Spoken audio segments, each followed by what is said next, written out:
What's good, Chiefs Kingdom, and welcome back to the Water Boys channel as we have our first preview of the season, as well as the Chiefs' first wild card game under the Patrick Mahomes era. We will be taking on the Pittsburgh Steelers, but before we dive into any of that, please be sure to subscribe to the channel and like this video, as I will have videos dropping throughout the playoff season, throughout the off season, and anything to do NFL all year round. And without further ado, let's dive in. So we have the Pittsburgh Steelers coming into Kansas City Sunday Night Football. Like I mentioned, it will be Mahomes' first wild card game of his career. Should be very exciting, and I think it'll be a different story compared to what happened a few weeks ago as well. And let's dive right into all those facts and see how this can pan out.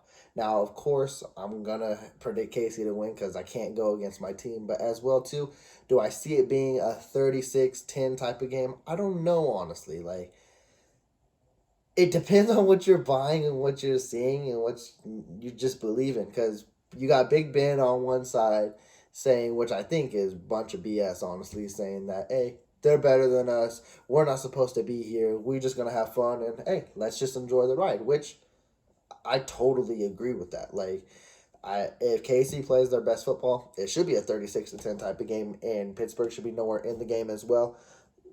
KC's a way better team than Pittsburgh as well. And does Pittsburgh deserve to be there? I mean, yes and no. Like, it's funny. Like, I've talked so much crap about them throughout the year, and of course, they're going to be the first team that KC plays in the playoffs, and I mean, that kind of concerns me in a bit as well, because I know Pittsburgh's going to come out firing and do what they can. I don't want to say firing like the offense is going to explode, but I know they'll find a way to make sure that they maneuver the offense well and make sure they play a better defensive sound game than they played in the first game, which I think will have a lot to do with it as well. I think Pittsburgh's D will play better than what they played, what was it, week 14 or 15? I don't think KC, it'd be nice to see them score 36 points. That means Pittsburgh's not going to manage and stay with KC as well. But I think where Kansas City will struggle, and if it happens, is what we got to see how the defense looks. We've seen them struggle for the last couple weeks, even though they had a great run for 8 weeks. The last 2 weeks against Cincinnati and Denver kind of look a shell of themselves, and also looking back into September and October. If we see that, it's going to be kind of iffy because Najee Harris, he's questionable, but also I see him playing fully. Like, it's a playoff game. I don't see him missing. But unfortunately, Clyde Edwards-Helaire's out. But KC might not miss a beat because we saw how that worked in Denver. Darrell Williams, he's going to play. He looks good. You got Derek Gore and then Jet McKinnon. He looked really good being involved in this offense, and I want to see him more in this offense. So in a playoff game, that'll be huge. But if KC can't stop the run, which they haven't done against Denver, and the defense couldn't stop Cincy's offense whatsoever, that's all Pittsburgh's offense goes around is Najee Harris. And as well, they might be getting a piece back, which is surprising as well, in Juju Smith-Schuster, which people undersell a lot too. Is like Pittsburgh, they got the pieces, and you just wait to see it click because you got Deontay Johnson, you got Juju, you got James Washington, you got a Najee Harris, you got Freiermuth as well as tight end. They got nice young pieces. Of course, the only thing that's hurting them is Big Ben, and if there was a game where he wanted to show out, it would be a playoff game, like the last run. So we'll have to see how that is as well. We know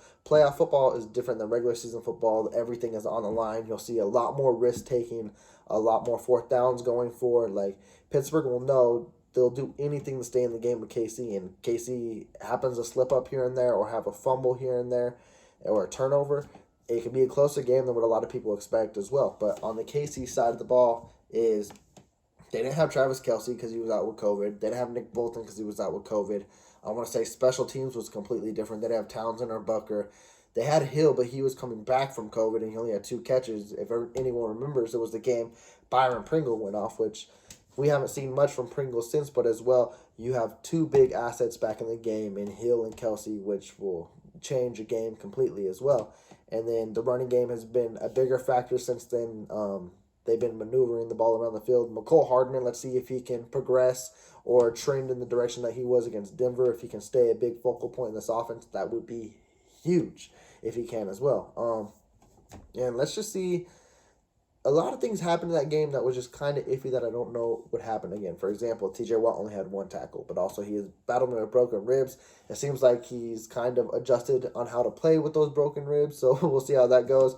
I don't see him getting one tackle again, but if Casey's O-line can shut it down, that's mainly Wiley's side. If he can close that, that'd be amazing. But again, it's hard to maintain TJ Watt, and if he can do it 2 games, that'll be a big factor as well. Joe Hayden, he's a good cornerback. I think he got burned every target he got. I don't see that happening again, but again, you never know. And I'm missing a point. I know I'm missing a point. Oh, wow. Boswell missed a field goal, but then again, the Chiefs missed a field goal, so the special team is going to even out because Chiefs didn't have Bucker. But again, Chiefs, it's going to be a different game. Chiefs got their whole complete offense. I think Steelers are going to adjust and play better on defense. I think it would be a good game. I think where Casey will... I think if it gets to this type of game, Casey could struggle. If Casey lets Pittsburgh score over 20 points, that's cause for concern because Pittsburgh do not score over 20 points. I think they've been averaging like 16. Like, they rarely score over 20. If Casey could keep them in that 13, 16-point range, I can see Casey easily getting 20 to 27 points. I think it's going to be that type of game. Honestly, I think it's going to be like a 28-13.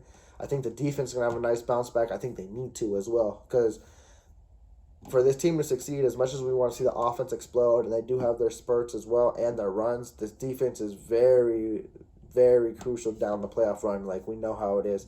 And also, too, Frank Clark, he turns it up playoff time. I was surprised to see he's top 6 in sacks during the postseason. Like, he has 11 of them. I know they're not all with KC, but he turns a different motor on when it's postseason time. Chris Jones does. The Honey Badger. Definitely the offense does, too. Mahomes, he hasn't thrown a pick in postseason. We'll see how long that proceeds and lasts on as well. And Travis Kelce, he's a stud in postseason. Like, let's see if that will translate as well because it's going to be interesting because the tale of the last 2 postseasons with the Chiefs is very, very different. Mahomes' first one was, I don't know if it was his first one or not. No, it wasn't his first one. The Super Bowl run one. I'm going to start from those 2. Was they turned the ball over a lot. And it wasn't Mahomes, like I said, because he doesn't have an interception like that. But it's like they would fumble, they would get too ahead of themselves. Like, they fell behind against Houston early, and they fell behind against Tennessee early, and then San Fran. But they were able, with how explosive their offense was, to get back in the game. And then last postseason, they were very unison. They were in one. They didn't really fall behind. You just saw everything mesh all together. There we go. All together, and it worked out perfectly against the Titans. Was it the Titans? I know it was the Bills. Yeah, Bills and then Titans, and everything was just going really well. Nope, hold up. Gotcha.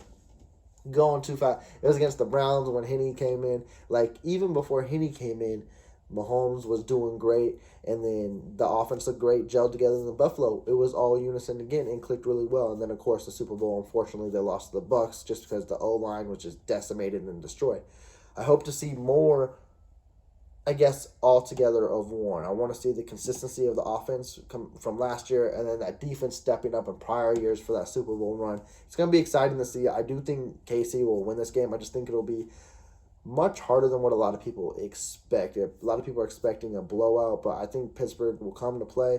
But I think KC, they turn to a whole nother level. Like, I see this being 28-13. But let me know your predictions down below if you're siding with KC or if Steelers will take the huge upset. And as well, please be sure to subscribe to the channel and like this video because I will be covering every playoff game as well, diving into this weekend. So you do not want to miss out on any of that. And enjoy your football weekend. Playoff time.